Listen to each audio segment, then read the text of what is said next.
ये तो फर्क क्या है?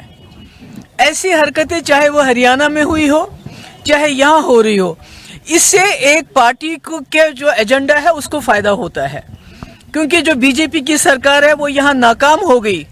यहाँ की जो माइनॉरिटीज बची कुची थी पिछले 30 साल से, उनकी जान को हिफाजत देने में वो नाकाम हो गई और उनका इस्तेमाल करती है वो जम्मू कश्मीर में नॉर्मलसी दिखाने के लिए, उनको कुर्बान कर रही है वो नॉर्मलसी दिखाने के लिए। और जब ऐसे हादसात होते हैं तो वो लोग इसका नाजायज फायदा उठाते हैं, पूरे मुल्क के अंदर मुसलमानों को बदनाम करके देखो जी मुसलमान कैसे हैं। तो मेरा यही कहना ये बहुत बुरा है और मेरी जो तमाम हमदर्दियाँ हैं इस खानदान के साथ हैं और अल्लाह ताला सबको अक्ल बख्शे। और जिन्होंने ये किया है मैं इस एक्शन को पूरी तरह से इसकी मजम्मत करती हूँ। ये हमारा कश्मीरी कल्चर नहीं है।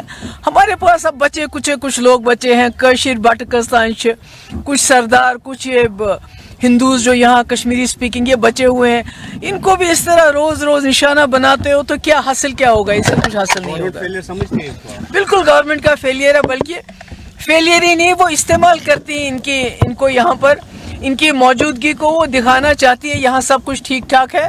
और जब इनको टारगेट किया जाता है तो पूरे मुल्क के अंदर मुसलमानों को बदनाम करती है। देने में वो नाकाम हो गई और उनका इस्तेमाल करती है वो जम्मू कश्मीर में नॉर्मलसी दिखाने के लिए, उनको कुर्बान कर रही है वो नॉर्मलसी दिखाने के लिए। और जब ऐसे हादसात होते हैं तो वो लोग इसका नाजायज फायदा उठाते हैं, पूरे मुल्क के अंदर मुसलमानों को बदनाम करके देखो जी मुसलमान कैसे हैं।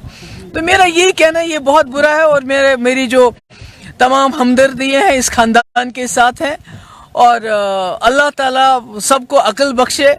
और जिन्होंने ये किया है मैं इस एक्शन को पूरी तरह से इसकी मजम्मत करती हूँ। ये हमारा कश्मीरी कल्चर नहीं है।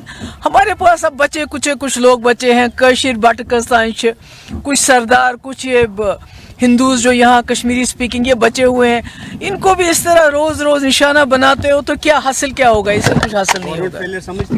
बिल्कुल गवर्नमेंट का फेलियर है, बल्कि फेलियर ही नहीं, वो इस्तेमाल करती है इनको यहाँ पर, इनकी मौजूदगी को वो दिखाना चाहती है यहाँ सब कुछ ठीक ठाक है।